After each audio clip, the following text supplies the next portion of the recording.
तो कैसे आप सभी लोग, उम्मीद करता हूँ कि आप सभी लोग अच्छे होंगे। बच्चे देखिए, आप सभी लोग यदि पहली बार आ रहे हैं तो प्लीज चैनल को सब्सक्राइब कर दीजिएगा और वीडियो को भी लाइक कर दीजिएगा, बेल आइकन को भी दबा दीजिएगा, काहे कि आगे जब कोई भी वीडियो डलेगी आपको पता चलता रहेगा। आप लोग स्कैन करके आए हैं त्रिभुज वाले का हल देखने के लिए, देखेंगे। आइए, ये आपको जो दिख रहा है कोण के, ये हम अभी देखेंगे तुरंत त्रिभुज है।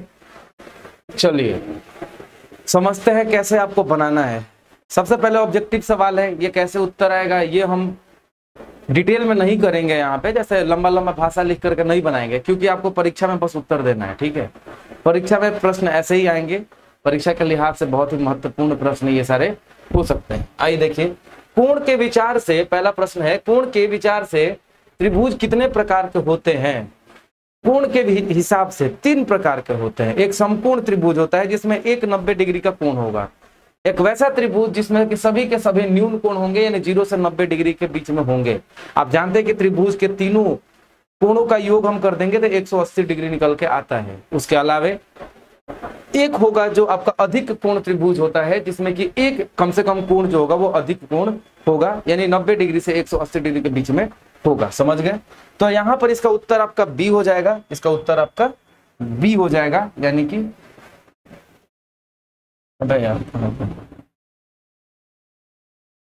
इसका उत्तर आपका क्या हो जाएगा? 3 हो जाएगा, यानी कि बी हो जाएगा। अगले पर आइए, त्रिभुज के तीनों भुजाओं के मध्य बिंदुओं को सामने के शीर्ष से मिलाने वाली रेखाओं को इनमें से क्या कहते हैं? यदि ये त्रिभुज है और इसका मध्य बिंदु बिल्कुल बीचों बीच इनको मिलाने वाली रेखा को क्या कहते हैं? बताइए। ऑप्शन है माध्यिकाएं, अंतः केंद्र, लंब केंद्र, या इनमें से कोई नहीं। याद रखिएगा, माध्यिकाएं कहते हैं, मीडियन कहते हैं। समझ गए? इनको माध्यिकाएं कहते हैं, जो इनके मध्य बिंदुओं को आमने सामने के शीर्ष से मिलाने का काम करते हैं। ठीक है, अगले पे आइए। त्रिभुज के तीनों कोणों का योग कितने डिग्री के बराबर होता है? तो पूरा ब्रह्मांड जानता है। क्या आप नहीं जानते हैं क्या? जानते तो लिखिए कमेंट में। देखिए, इसका उत्तर 180 होगा, बी होगा। किसी त्रिभुज का बहिष्कोण प्रत्येक सुदूर अंतः कोण से क्या होता है? बड़ा होता है, छोटा होता है, बराबर होता है, क्या होता है? बताइए भाई। यहाँ पे ये पूछा जा रहा हुआ है, ये वाला कोण इससे बड़ा होता है। अरे भाई सिंपल सी बात है, इन दोनों का योग इसके बराबर होता है, मतलब ये इनसे बड़ा होता है। उत्तर ए हो जाएगा। त्रिभुज की किसी भुजा को दोनों ओर बढ़ाने पर प्राप्त बहिष्कोणों का योग क्या होता है? बताइए भाई, वो 180 डिग्री से बड़ा हो जाता है। यहाँ पे पाई का मतलब 180 डिग्री है, समझे? तो यहाँ पर क्या है? 5 का उत्तर आपका ए हो जाएगा, बड़ा होगा और 180 डिग्री से। चलिए अगला, किसी त्रिभुज में अधिक कोण की अधिकतम संख्या क्या हो सकती है? आप खुद समझ के देखिए। मान लेते हैं कि ये त्रिभुज है, मान लेते हैं कि ये कोण जो है ये 120 डिग्री हो गया। इसका मतलब है कि तीनों का योग 180 ही होना चाहिए, मतलब ये दोनों मिल करके 50 होंगे। इसका मतलब है कि ये और ये मिल करके 50 होंगे। इसका मतलब ये है कि ये और ये यदि 20 होगा तो भाई साहब ये 30 होंगे। जरा देखिए कि एक त्रिभुज में अधिक से अधिक कोण कितने हो सकते हैं? सिर्फ एक हो सकता है। उत्तर आपका ए हो जाएगा। अगले पे आइए, अगला प्रश्न, किसी त्रिभुज में न्यून कोणों की अधिकतम संख्या कितनी हो सकती है? 3 हो सकती है। देखिए ना, हमने कहा कि भाई ये 60, ये भी 60 और ये भी 60। ये कौन सा त्रिभुज है? जल्दी बताइए, कौन सा त्रिभुज है? जल्दी कमेंट में लिखिए। देख रहा हूं कि ये बता पाते हैं कि नहीं। अगले पे आइए, 8वें नंबर पे, इनमें से कौन समूह त्रिभुज के संदर्भ में संभव है? तीनों का योग कर करके देखिए, 180 आएगा तो मतलब होगा और नहीं आएगा तो मतलब नहीं होगा। आइए गिनिए, यहाँ पे देख लीजिए। तो भाई साहब यहाँ पर आप देखिएगा, इसको करके देखिए कितना हो गया? 150, 160, ये 200 हो गया, नहीं होगा। 110, 200, ये भी नहीं होगा। 120, 210, ये भी नहीं होगा। उत्तर आपका डी हो जाएगा। तो तीनों के जोड़ने पे 180 के बराबर होना चाहिए, क्योंकि त्रिभुज में तीनों कोणों का योग 180 डिग्री के बराबर ही होता है। प्रश्न number 9 number, A B C तथा डी ई एफ में ए बी बराबर है AC के, एंगल C और एंगल D तथा एंगल B और एंगल E बराबर है, तब ABC तथा DEF जो होगा ये क्या है? बताइए। बोला गया है ए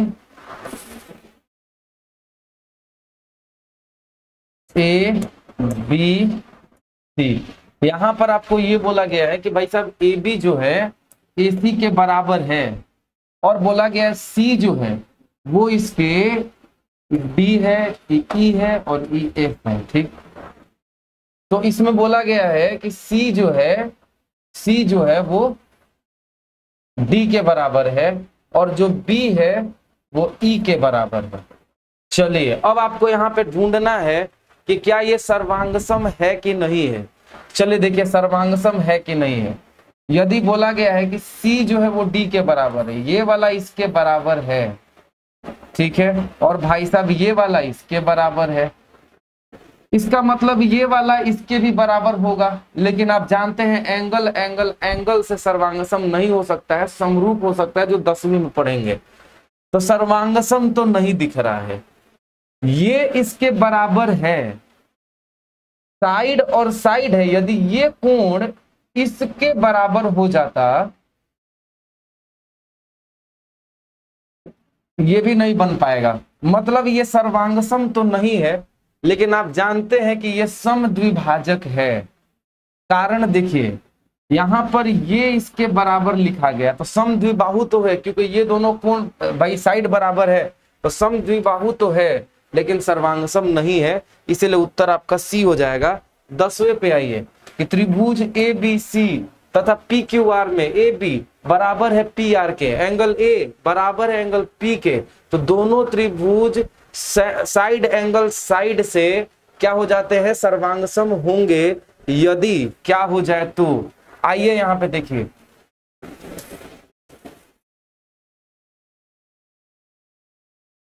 ए B C P Q R, यही ना है। ए बी को बोला गया भाई साहब पी आर के बराबर है, एंगल ए को बोल दिया गया कि एंगल पी के बराबर है। अब उसके बाद बोला जा रहा है दोनों त्रिभुज अब कब बराबर हो सकते हैं, जब ए सी पी क्यू के बराबर हो जाएगा तो हो जाएगा आपका उत्तर। देखिए ए सी जब पी क्यू के बराबर हो जाएगा, साइड एंगल साइड से आपका सर्वांगसम हो जाएगा। अगले पे आइए, अगले प्रश्न पे आइए। त्रिभुज ए बी सी की भुजा बी सी पर एक बिंदु P इस प्रकार है कि AP कोण BAC का समद्विभाजक है, तब बताएं कि इनमें से कौन सा सत्य है। आप करके देख लीजिएगा, इसको आसान है, ये तो आप कर ही सकते हैं। BA जो होगा वो PB से बड़ा होगा। 13 नंबर पे आइए, ये आप पे छोड़ता हूं मैं। यदि त्रिभुज ABC बराबर है RPQ के तथा AB बराबर है 4 सेंटीमीटर, B बराबर है 40 सेंटीमीटर, A बराबर है 80, तब इनमें से कौन सा सत्य होगा। ठीक है, तो हम अभी करके देख लेते हैं। ABC RQP के,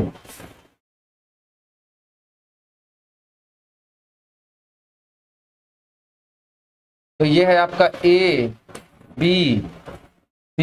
AB आपको 4 सेंटीमीटर दिया गया है, B 40 डिग्री दिया गया है, एंगल A आपको 80 डिग्री दिया गया है, और यहां पर आपको दिया गया ABC जो है वो आपको PRPQ के, RQP के। तब आपको बताना है कि इनमें से कौन सा आपका उत्तर निकल के आएगा। इधर गया यार,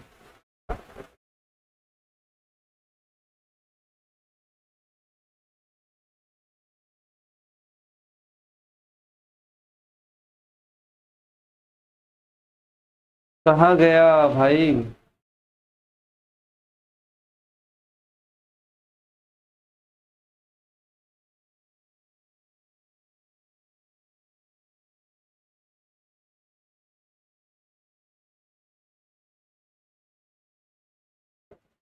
अच्छा 13 नंबर है, तो 13 नंबर में आपको देखिए, आपको यहाँ पे क्या बताना है।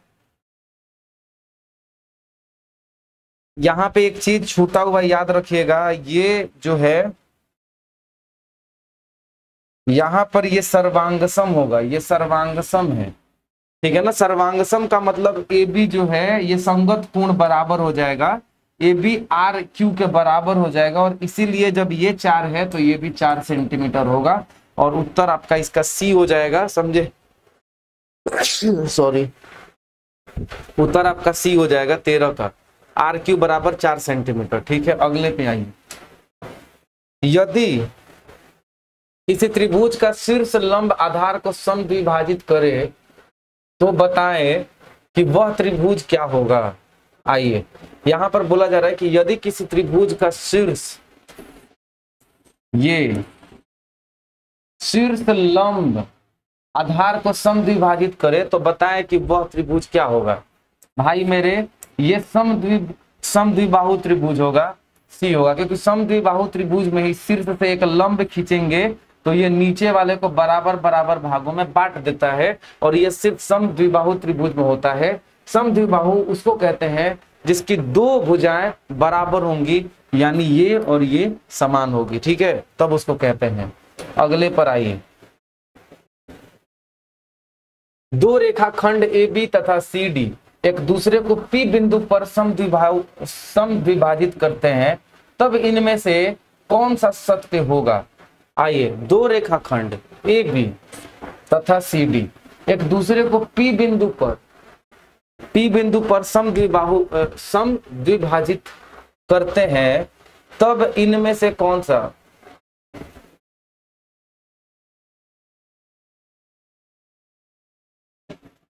ऐसे है। तो आपको बोल दिया गया है भाई, एगो AB है, A और ये B और ये C और ये है आपका D है, एक दूसरे को P बिंदु पर, यहां पर, इसका मतलब ये इसके बराबर है, ये वाला इसके बराबर है, समद्विभाजित करते हैं, तब इनमें से कौन सा सत्य है, ये कौन है, कौन सा सत्य होगा। तो आपको यहाँ पे लिखा गया है कि AC पैरेलल है BD के। देखिए भाई, AC मिलाइए, क्या ये इसके समांतर होगा कि नहीं होगा। अरे बिल्कुल होगा भाई, समांतर होगा। ठीक है, अब उसके बाद AC बराबर है BD के। देखिए, क्या AC BD के बराबर होगा कि नहीं होगा। अरे कैसे नहीं होगा, ये इसके बराबर है, ये इसके बराबर है, 90 डिग्री होगा ये। तो ये जब ये वाला मान निकालेगा पाइथागोरस थ्योरम से, तो ये इसके बराबर भी आएगा, इसलिए उत्तर आपका ए हो जाएगा। 16 नंबर पे आइए। समान कोणिक त्रिभुज। भाई समान कोणिक, वैसा त्रिभुज जिसमें कोण सारे समान होते हैं उनको समकोण कहते हैं। एक मिनट सॉरी। समान कोणिक त्रिभुज कैसे होते हैं, हमेशा समबाहु होते हैं, वही समबाहु होते हैं जिसकी सारी भुजाएं हमेशा बराबर ही होती हैं। ठीक है, अगले पे आइए।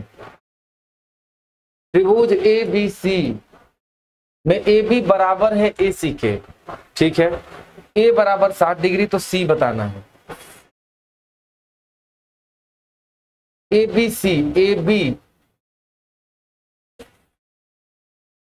AB आपके AC के बराबर है।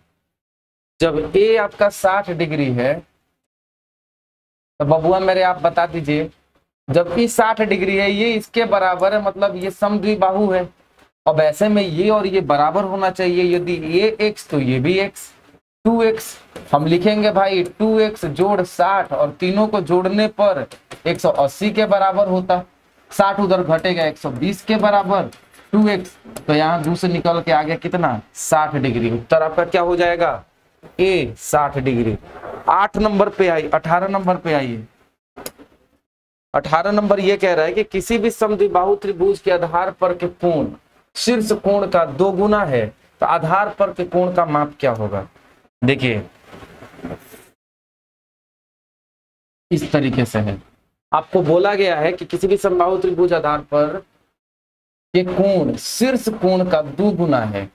ये जो कोण है ना, शीर्ष कोण का 2 गुना है, तो शीर्ष कोण का 2 गुना, ये यदि x होगा तो ये 2x होगा। अरे होगा ना जी, जी हाँ बिल्कुल होगा। तो आपको बोला गया समद्विबाहु त्रिभुज है। ठीक है, जब ये 2x तो ये भी 2x भाई, क्योंकि आधार का बताया जा रहा है, और आप जानते हैं कि ये और ये दोनों बराबर होंगे, तभी जाके ऐसे हुआ है। तीनों को जोड़ेंगे 180 के बराबर आना चाहिए। 2x जोड़ x बराबर 180, यहां से x आपका निकल के आ जाएगा कितना,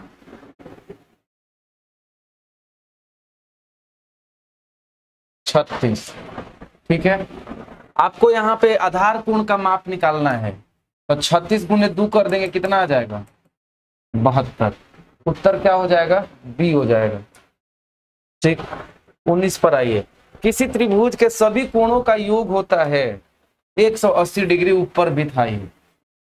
त्रिभुज एबीसी में कोण ए 40 डिग्री है, बी 60 डिग्री है, तो सी कितना हो जाएगा, 40 और 60 100, 180 में से घटा देंगे कितना, 80। सी हो जाएगा उत्तर। यदि पी क्यू आर, त्रिभुज पी क्यू आर में पी बराबर है x माइनस टी 15 के, q बराबर है इतना के, तो r बराबर इतना के है, तो x का मान निकालिए। आप जानते हैं x माइनस 15 2x जोड़ 30 जोड़ x जोड़ 45 को जोड़ेंगे तो 180 के बराबर आएगा। इसको करिए, ये इसमें से काट देगा, इसको 15 बना देगा। 45 5 50 10 60, उधर जाके घट जाएगा 120। 1 2 3 और 1 4, 4x बराबर 120, 4 से कट गया, कितना हो गया, 30 हो गया। और उत्तर क्या हो गया आपका, ये हो गया। चलिए बहुत अच्छा, अगले पर आइए। यदि त्रिभुज का एक कोण शेष दो कोणों के योग के बराबर हो तो वह त्रिभुज निम्नलिखित में से किस प्रकार का होगा। देखिए, आप जानते हैं कि समकोण त्रिभुज ही एक ऐसा त्रिभुज है जिसमें का ये कोण जो है ना इन दोनों के बराबर होता है। ये तो 90 डिग्री हो ही जाएगा, और ये दोनों एक दूसरे के पूरक होते हैं, इन दोनों का योग भी 90 डिग्री का बराबर होता है, यानी इसके बराबर होता है। तो ये कैसा त्रिभुज होगा, समकोण त्रिभुज हो जाएगा आपका। अगले पर आइए। इनमें कौन सा सत्य है बताइए। आपको बोला जा रहा है, यहाँ पे उत्तर देखिएगा आप कि भाई ये इसके सर्वांगसम है क्यू पी आर के, या एबीसी पी क्यू आर के सर्वांगसम है, कि एबीसी पी आर क्यू के सर्वांगसम है। ये देखिए, ये 70 है, ये भी 70 है, ये 45 है। जरा देखिएगा, ये निकाल के आप देखिएगा तो 70 40 115 और 65 180, और ये वाला निकालेंगे तो 45 हो जाएगा। अब आप जानते हैं कि ये सर्वांगसम है, तो क्या कौन से है, क्या एंगल एंगल एंगल से है क्या, जी नहीं, एंगल एंगल एंगल से नहीं है। ये आपका जो है साइड एंगल साइड से है। देखिए, एंगल साइड एंगल से है, एगो कोण इसके बराबर ये वाला, लेकिन हमको उससे मतलब नहीं है क्योंकि इसके बाद गैप है। देखिए 65 डिग्री वाला, 65 डिग्री वाला, इधर क्या है 70 डिग्री वाला, 70 डिग्री वाला, दोनों एंगल और इन दोनों के बीच का भुजा ये है, ये दोनों एंगल इनके दोनों के बीच का भुजा ये है। मतलब कि सर्वांगसम तो होगा, किससे होगा, एंगल साइड एंगल से होगा। और इसमें आपको क्या लिखेंगे आप, क्या एबीसी जो है वो एबीसी याद रखिएगा, पी आर क्यू पढ़ेंगे क्योंकि ये वाला नहीं ले रहे हैं, 45 डिग्री वाला, एबीसी बीच में आ रहा है 45 डिग्री वाला, और इसको भी बीच में लाना पड़ेगा, इसीलिए हम ये लिख सकते हैं, ज्यादा सही है। यदि त्रिभुज के दो कोणों का योग, यदि त्रिभुज के दो कोणों का योग 90 डिग्री हो, ठीक, तो वह त्रिभुज निम्नलिखित में से किस प्रकार का त्रिभुज होगा, बताइए जल्दी से। समकोण त्रिभुज होगा, ठीक है ना। आप जानते हैं कि भाई ये तो 90 होता ही और इन दोनों का योग 90 हो जाता है, इसीलिए। यदि त्रिभुज में अधिकतम कितने न्यून कोण संभव है, देखिए न्यून कोण तो 3 संभव है, ठीक है, लेकिन अधिक कोण कितना है संभव, सिर्फ एक त्रिभुज में अधिक कोण कितने संभव है, अधिकतम कितने समकोण संभव है। समकोण 90 डिग्री की बात करी जा रही है बबुआ मेरे, सिर्फ एक ही, क्योंकि अगला वाला एक और समकोण यदि आ जाएगा, इसका मतलब 2 को 90 मिलकर के दुए को कोण मिलकर के 180 डिग्री के बराबर हो जाएगा, समझे। और इसीलिए वही हमको तो नहीं करना है। अगले पे आइए। एक समबाहु त्रिभुज का प्रत्येक कोण बराबर होता है। एक समबाहु त्रिभुज जो है उसका प्रत्येक कोण कितने के बराबर होता है, 60 डिग्री के। अरे भैया तीनों एक दूसरे के बराबर होगा, ये 60 60 60, क्योंकि तीनों का योग 180 के बराबर हो जाएगा। एगो x ले लेंगे तो 3x बराबर 180, 3 से ही जाएगा 60 बराबर। समझ गए ना, 60 डिग्री के बराबर होता है।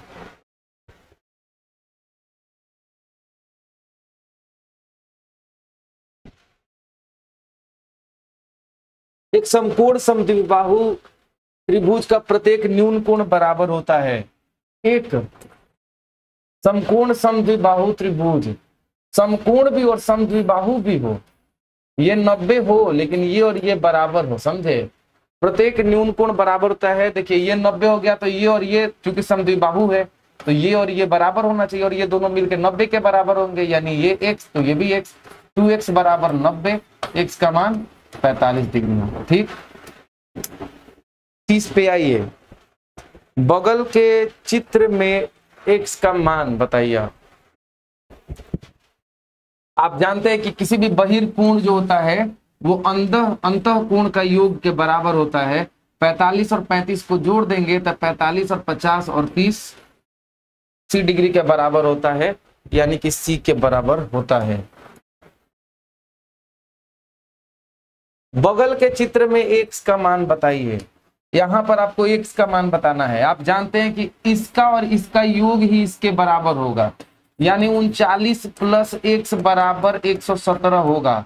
x का मान 117 में से 39 को घटा देंगे, x का मान निकल के आएगा 17 में से 9 जाएगा तो 8, और ये आपका हो जाएगा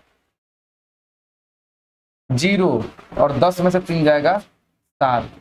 ठीक है, 78 और 9 87, 78 डिग्री क्या हो जाएगा उत्तर, बी हो जाएगा।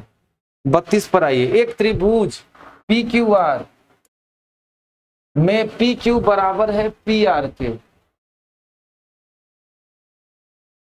PQR में PQ बराबर है PR के, Q बराबर है 45 डिग्री के, तो R का मान बता दीजिए। देखिए सिंपल है कि कोई भी एक त्रिभुज है PQR जिसमें PQ ये इसके बराबर है। जब Q आपका 45 है तो भाई ये दोनों भुजा बराबर होने का मतलब ये दोनों कोण भी बराबर होंगे, यानी ये 45 होगा। तो आपका क्या हो जाएगा उत्तर 45 डिग्री, उत्तर ए हो जाएगा। एक समकोण त्रिभुज का एक कोण 57 डिग्री है तो शेष न्यून कोण बताइए। देखिए समकोण त्रिभुज की बात हो रही है, एगो तो 90 होगा, एगो 57 हो चुका है, सीधी सी बात है। एगो 90 मतलब 90 180 में से घटा दीजिए यानी कि 90। अगला जो दो कोण है मिलकर 90 बनाएगा, यानी x प्लस 57 है बराबर 90। x का मान 57, 30 60 और 30 90, यानी कि 33 डिग्री आपका उत्तर यहाँ पे निकल के आ जाएगा। अगले पे आइए।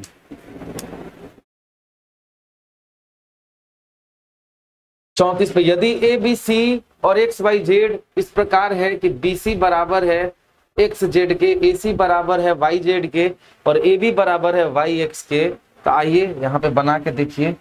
ये आपको दिया गया है A C X, आपको बोला गया है कि AB बराबर है XY के, ये इसके बराबर है। आपको ये भी बोला गया है कि BC बराबर है XZ के। ठीक, आपको और भी बोला गया कि AC बराबर है YZ के। ठीक है, अब आप इसमें क्या लिख सकते हैं, अब देखिए आपको अरेंज करना पड़ेगा। ठीक है ना, हमको दिख गया, इसको उल्टा कर लेंगे, YZ का जगह A ले लेगा। ठीक है ना, इसको उल्टा कर लीजिए, उसी की तरह सजा लीजिए बिल्कुल जिस तरीके से वो बराबर है।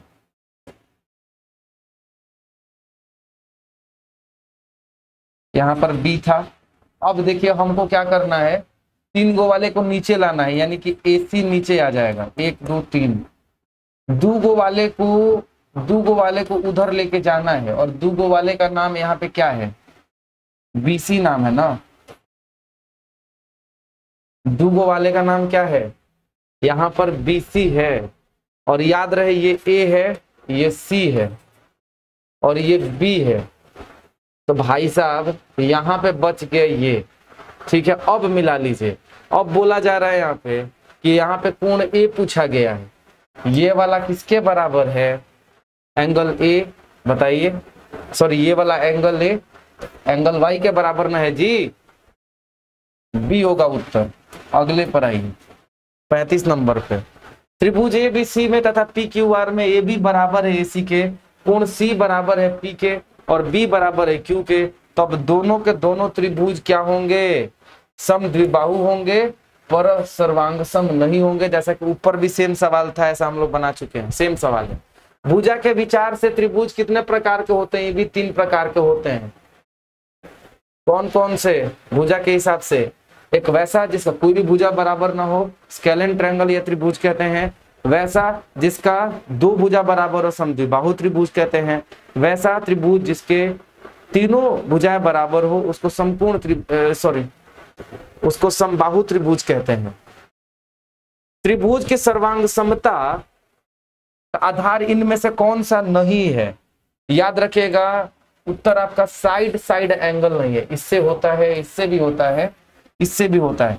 किसी त्रिभुज एबीसी में ए का मान 50 है, बी का मान 60 है, तो त्रिभुज की भुजाओं को बढ़ते क्रम में सजाइए। सी हो जाएगा उत्तर आपका। भाई इसमें देखिएगा बीसी बड़ा हो जाएगा सी ए से और वो बड़ा हो जाएगा ए बी से।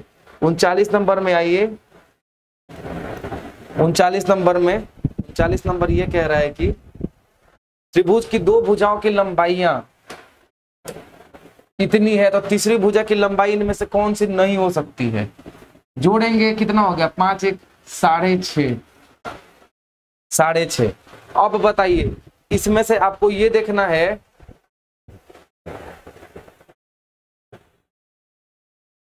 इन दोनों को जोड़ा 6.5 होगा। याद रखिए, भुजाओं की जो लंबाई है वो होने के लिए आवश्यक है कि जो 2 भुजाओं का योग होगा ना, वो तीसरे से अधिक होना चाहिए। यहां पर आपको ये पूछा जा रहा है इनमें से कौन सा नहीं हो सकता लंबाई तीसरी भुजा का। तो देखिए, आप कर करके देखिए ना, तीसरे से बड़ा होना चाहिए। कोई भी आप ले लेंगे, जैसा देखिए हम यहाँ पे ये लेते हैं 3.6 लेते हैं, ठीक है। 3.6 को जोड़ दीजिए इससे, कितना हो जाएगा? 5.1 हो जाएगा क्या? 4.1 और 5.1, यानी कि दोनों को जोड़ने पर इससे अधिक हो गया ना। अरे हुआ कि नहीं हुआ? और वही होना भी चाहिए। इसको जोड़ेंगे तो इससे अधिक हो गया, इसको और इसको जोड़ने से अधिक हो गया, यानी कि ये तो नहीं होगा उत्तर। 3.8 ले लेंगे, 3.8 को इससे जोड़ेंगे 5 से अधिक हो जाएगा, इसको जोड़ेंगे इससे अधिक हो जाएगा, ये भी नहीं होगा। 3.4 को इससे जोड़ेंगे ना तो एक बार 4.9 आ जाएगा, यानी 5 से कम आ जाएगा। और हम जानते हैं कि तीनों भुजाओं का योग जो होता है 2 भुजाओं का, वो तीसरे से अधिक ही आना चाहिए यदि त्रिभुज को संभव बनाना है तो। अगले पे आइए, त्रिभुज ए बी सी में यदि ए बी बराबर है बी सी के और बी बराबर है 70 और एंगल ए की माप बता दीजिए। ए बी सी, देखिए ए बी और बी सी बराबर है, हो गया। ए बी और बी सी बराबर है। जब बी 70 डिग्री है, ये और ये दोनों मिल करके, भाई अभी 70 को 180 में से घटाएंगे 110, और आप जानते हैं कि ये x तो ये भी x, ये दोनों मिल करके इसको ये करेगा, दूसरे काट दीजिए, कितना हो गया? उत्तर आपका बी हो जाएगा। चलिए, उम्मीद करता हूं आप सभी लोगों को बेहतर समझ में आया होगा। तो ये था मैथ का, ये खत्म हुआ आपका, ठीक है। तो आप सभी लोग अपने दोस्तों को बताइएगा जरूर इस चैनल के बारे में, और प्लीज चैनल को सब्सक्राइब जरूर कीजिएगा, वीडियो को लाइक जरूर कीजिएगा। मिलते हैं अगली वीडियो में, तब तक के लिए जय हिंद।